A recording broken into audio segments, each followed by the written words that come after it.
नमस्कार दोस्तों, आपका स्वागत है हमारे YouTube चैनल एग्जाम मास्टरी पर।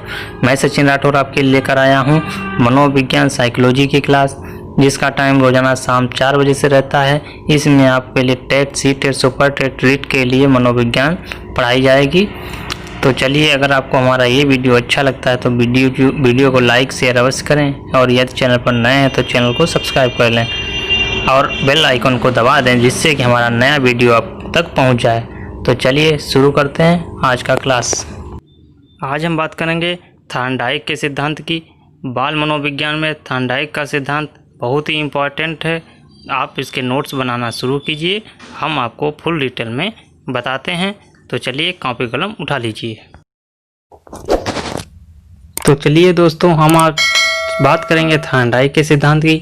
थॉर्नडाइक ने सीखने का सिद्धांत या प्रयत्न या भूल का सिद्धांत दिया है।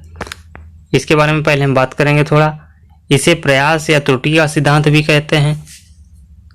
E.L. थॉर्नडाइक ने प्रयत्न व भूल के इस सिद्धांत के बारे में बताते हुए कहा है कि जब व्यक्ति कोई कार्य सीखता है तब उसके सामने एक विशेष स्थिति या उद्दीपक, इस उद्दीपक को यहाँ पर स्टिमुलस कहा गया है, जो उसे विशेष प्रकार की प्रतिक्रिया करने के लिए प्रेरित करता है। इस प्रकार एक विशिष्ट उद्दीपक मतलब स्टिमुलस का एक विशिष्ट अनुक्रिया को यहाँ पे रिस्पॉन्स से संबंध स्थापित हो जाता है, तो उसे उद्दीपक अनुक्रिया संबंध कहते हैं। ये तो इनकी बात हो गई। अब यहाँ पे बात आएंगे एल्बर्ट थॉर्नडाइक। ये कहाँ के थे? ये मनोवैज्ञानिक USA के थे और इनका जन्म 31 अक्टूबर 1874 ईस्वी में हुआ था और इनकी मृत्यु 9 अगस्त 1949 को हो गई थी। ये इम्पोर्टेंट है क्योंकि एल्बर्ट थॉर्नडाइक 31 अक्टूबर 1874 को इनका जन्म हुआ था। USA के थे, अमेरिका बोले तो, और इनका मृत्यु 9 अगस्त 1949 को हो गई थी। ये क्वेश्चन पूछा जा चुका है। अब बात करेंगे इनके हम सिद्धांत की। प्रयास एवं त्रुटि का सिद्धांत। थॉर्नडाइक कहाँ के वैज्ञानिक थे? नंबर 1 पॉइंट, ये भैया अमेरिका के वैज्ञानिक थे। दूसरा पॉइंट याद रखना, यहाँ से मेन नियम चालू होता है। यहाँ से बात करेंगे, सारे क्वेश्चन पूछे जाते हैं, एक एक पॉइंट पूछा जाता है, जो भी हम आपको बताएंगे। तो पहले तो बात करेंगे थॉर्नडाइक अमेरिका के वैज्ञानिक थे। दूसरा बात है थॉर्नडाइक पशु वैज्ञानिक थे और इनको बाद में मनोवैज्ञानिक बन गए। अगली बात है, इन्हें प्रथम शैक्षिक मनोवैज्ञानिक भी कहा जाता है। क्या कहा जाता है? प्रथम शैक्षिक मनोवैज्ञानिक। चौथा नियम, इन्होंने 2 नियम आए, प्रमुख नियम, गौण नियम। इन्होंने 2 तरीके के नियम दिए, प्रमुख नियम और गौण नियम। नंबर 5, इनके नियम को यसार थ्योरी, स्टिमुलस या और रिस्पॉन्स थ्योरी भी कहा जाता है। यसार थ्योरी के नाम से भी पूछ देते हैं।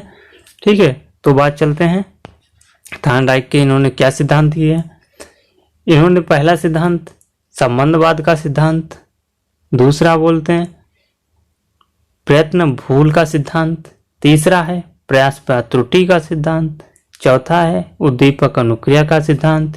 इनमें से पूछ देगा आपसे कि भैया थॉर्नडाइक के अदर सिद्धांत कौन कौन से हैं। ये 4 नहीं देगा, 3 इसमें से दे देगा, चौथा आपको अलग से दे देगा, पूछ देगा इनमें से कौन सा नहीं है। ठीक है, तो ये बात भी बहुत इंपॉर्टेंट याद रखनी है। अच्छा, इसमें याद क्या रखना है? उद्दीपक अनुक्रिया का सिद्धांत, प्रयास एवं त्रुटि का सिद्धांत, इसमें कुछ है ही नहीं, सब याद हो जाएगा। अधिगम अनुबंधन का परिणाम होता है। अधिगम मतलब बोलते हैं हम सीखना, कुछ सीखेंगे। अनुबंधन, जब हम किसी कार्य को करते हैं तो अनुबंधन तैयार हो जाता है। ठीक है, इसमें इन्होंने थॉर्नडाइक ने प्रयोग जो किया है वो बिल्ली पर किया है, और इसमें महत्वपूर्ण बात यह है कि जो भूखी बिल्ली बांधी थी इन्होंने पिंजरे में बंद कर दी, और मृतक मछली जो उसका खाना था वो बाहर थोड़ा दूर पे रख दिया, बिल्ली को अंदर बंद कर दिया। अनुक्रिया करता यहाँ पे रहेगी बिल्ली। अभी हम आपको चित्र के माध्यम से बताने वाले थे, बट इसमें चित्र थोड़ा मिस्टेक से चला गया है। ठीक है, तो थॉर्नडाइक के नियम जो हैं 2 हैं, पहला नियम इन्होंने दिया है मुख्य नियम, दूसरे हैं गौण नियम। मुख्य नियम 3 प्रकार के बताए हैं और जो गौण नियम है वो 5 प्रकार के बताए हैं। मुख्य नियम क्या है? अभ्यास का नियम। भैया इन्होंने बताया है कि जब कोई व्यक्ति अभ्यास करेगा तो उसके लिए तत्पर भी रहना पड़ेगा। दूसरा नियम है तत्परता का नियम, तीसरा है प्रभाव का नियम। ठीक है, तो चाहें तो मैं आपको थोड़ा इसके डिटेल में बता दूं। आपने इनका सुना होगा, आप बीएड बीटीसी किए हुए, कि भूखी बिल्ली को एक संदूक में इन्होंने बंद कर दिया। एक बिल्ली थी, मान लिया ये बिल्ली है, इसको इन्होंने एक संदूक में बंद कर दिया। ठीक है, तो इसके दरवाजे में एक लीवर लगा हुआ, मतलब खटका, एक दरवाजा बना था, यहाँ पे एक खटका लगा दिया। खटका जिसके खुलते ही संदूक खुलता था और बिल्ली बाहर आकर अपना भोजन प्राप्त कर सकती थी, जो उसके लिए ही रखा गया था। जो भोजन मतलब बिल्ली के लिए रखा गया था वो बाहर को ही रखा गया था। यहाँ पे भोजन रख दिया, भोजन मतलब ये मछली रख दी। ठीक है, भोजन इस प्रकार रखा गया कि बिल्ली अंदर से उसे देख सकती थी पर खा नहीं सकती थी, क्योंकि भैया वो तो बंद थी। इस दरवाजे यहाँ पे है डब्बा है, सिर्फ जालीदार डब्बा है, क्योंकि वो देख सकती है लेकिन खा नहीं सकती है। बिल्ली इस बात को नहीं जानती थी कि संदूक में कोई लीवर लगा है या खटका लगा है जिसे खोलने से वह बाहर आकर भोजन प्राप्त कर सकती है। बिल्ली के लिए उद्दीपन था, वह भोजन जो देख रही थी वो भोजन है, जो मछली है वो उद्दीपन का कार्य कर रही है। वह बाहर आने के लिए अनेक प्रयास की बात कर रही है, अनुक्रिया का सिद्धांत भी कहते हैं। तो अनुक्रिया को ही यहाँ पे हमने प्रयास कहा है, प्रयास कह लीजिए चाहे अनुक्रिया कह लीजिए। ठीक है, कई प्रयास करने के पश्चात बिल्ली इस संदूक में कूदती रहती है, तो अचानक सा उसका पैर जो है यहाँ पे खटके पे पड़ जाता है। क्या होता है कि दरवाज़ा खुल जाता है, तो वो खाना आके ले जाती है। उसे नहीं पता था कि ये दरवाज़ा खुलता है, लेकिन उसने प्रयास किया और अचानक दरवाज़ा खुल गया। फिर वो अंदर जब बंद कर दी गई तो उसे फिर कूदती रही, फिर उसका पैर पड़ गया। ऐसा वो करते करते धीरे धीरे सीख जाती है कि दरवाजे इसके यहाँ पे खटका लगा है, इसको दबा दो, खाना मिल जाएगा। ठीक है, तो ये इनको यहाँ पे हो गया अभ्यास का नियम। ठीक है, अगली जब यहाँ पे आती है, जब कोई व्यक्ति अधिगम करने के लिए तत्पर रहता है, अर्थात कार्य करने के लिए उद्यत रहता है, तभी उसे सिखाया जा सकता है। ये यहाँ पे तत्परता की बात कर रहे हैं दूसरे नियम की। ऐसा नहीं है जब तक कोई व्यक्ति तत्पर नहीं रहेगा, अपना कार्य खुद से नहीं करने के लिए सोचेगा। जैसे मान लिया जब विद्यार्थी सीखने के लिए तत्पर हो तभी तो उसे सिखा सकते हैं, जब उसे सीखने के लिए तत्पर करना पड़ता है। उदाहरण के लिए यदि बिल्ली भूखी न होती तो क्या वह अपना भोजन लेने के लिए बाहर को बार बार कूदती? बिल्ली को भूखा बंद किया गया था, तभी उसे भूख लगी तो उसने उछल कूद चालू की कि हमको तो भोजन चाहिए, वरना उसे क्या था, वो तो खाली बैठी रहती। ठीक है, प्रभाव का नियम। प्रभाव बहुत इंपॉर्टेंट रखता है जब कोई हम कार्य करते हैं, क्योंकि प्रभाव तो तभी हो जब हम कोई कार्य करेंगे और प्रभाव अच्छा होगा। जैसे इन्होंने थॉर्नडाइक का मानना है कि जब किसी उद्दीपन के प्रति कोई अनुक्रिया प्रदर्शित करती है तो उसमें संतोष मिलता है, तो अधिगम प्रभावकारी होता है।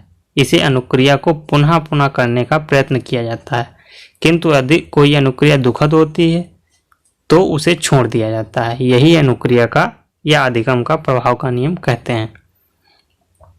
बात यहाँ पे प्रभाव उसी, जैसे मान लिया अगर बिल्ली को भोजन न मिलता तो वो अनुक्रिया करना बंद कर देती, कूदना बंद कर देती। वो क्यों करेगी? जब उसे भोजन प्राप्त हो गया, प्रभाव ये पड़ा ना कि वो जान रही है कि यहाँ पे कूदना है तो भोजन मिल जाएगा, खटका दब जाएगा। ये प्रभाव पड़ता है। जैसे बच्चे को पता है हमको याद ही नहीं होगा तो क्यों, जब कुछ याद करेगा बार बार तो अगर याद हो जाएगा तो वो पढ़ेगा। दूसरा है इनका गौण नियम की बात करते हैं। आप भैया अगर वीडियो अच्छा लग रहा है तो प्लीज शेयर कर दीजिए।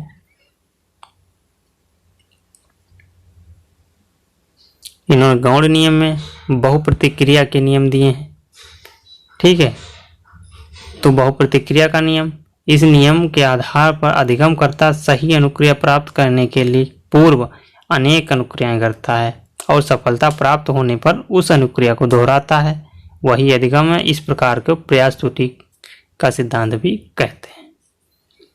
कि भाई बहु प्रतिक्रिया, उसने बिल्ली को थोड़ी पता था एक बार में भोजन मिल जाएगा, खटके से बाहर आ जाएगी बिल्ली यहाँ पे, वो तो बार बार कूदी तब आई। मनोप्रवृत्ति का, मनोप्रवृत्ति उसे कहते हैं जब तक बच्चे के मन में नहीं होगा उसके, तब तक छात्र स्वयं सीखने के लिए तत्पर नहीं होंगे, तब तक मनोवृत्ति अधिगम के लिए नहीं होगी, तब तक अधिगम नहीं सीख सकता, कुछ नहीं सीख सकता। उसके मन में जब होगा कि मुझे ये सीखना है तभी वो सीखेगा। अगली बात है आंशिक क्रिया का नियम। आंशिक क्रिया का प्रिंसिपल ऑफ पार्टियल एक्टिविटी, इसको इंग्लिश में कहते हैं। अधिगमकर्ता अनेक तत्वों में वांछित तत्वों का चयन करके अनुक्रिया करता है। इसका तात्पर्य हमारा ये है कि किसी समस्या के समाधान के लिए अधिगमकर्ता में आवश्यक व वांछित तत्वों के चयन करने की क्षमता होती है। आत्मकिरण का नियम, ठीक है, तो इसको भी सहचर्यवाद का ही नियम लगभग कहा जाता है। इसमें क्या होता है, अनुक्रियाओं को दोहराता है। वो उसने अगर कोई कार्य पहले किया है, उन परिस्थितियों से गुजरा है, ठीक है, तो वो नवीन, जैसे कक्षा शिक्षण में अध्यापक क्या करता है, शिक्षक बच्चे के पूर्व ज्ञान से रिलेटेड पढ़ाता है, तो वही होता है इसमें।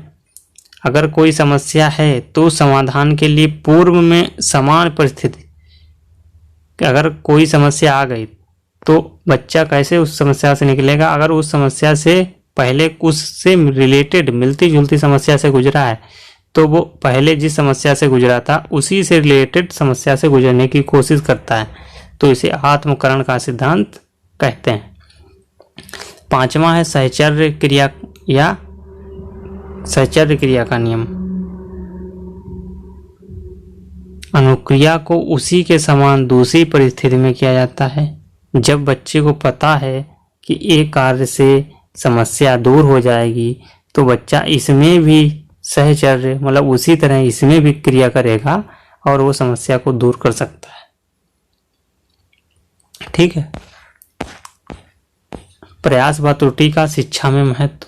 इस विधि से सीखने की क्रिया सरल हो जाती है। यह सिद्धांत करके सीखने पर अधिक बल देता है, जो कि आधुनिक समय में बहुत उपयोगी है। तीसरा यह है, यह सिद्धांत बड़े तथा मंद बुद्धि बालकों के लिए बहुत महत्वपूर्ण रखा है। भाषा में शुद्ध उच्चारण वह इस विधि से सीखता है। इस विधि से अनुभव से लाभ उठाने की क्षमता का विकास करता है। इस सिद्धांत से धैर्य व परिश्रम के गुणों का विकास होता है, जैसे साइकिल चलाना, गणित के प्रश्न हल करना, कलाकृतियाँ बनाना आदि सभी में इस सिद्धांत का विशेष महत्व है। हम अपने दैनिक जीवन के कार्यों में इस सिद्धांत का बहुत प्रयोग करते हैं। तो चलिए, अगर वीडियो अच्छा लगा है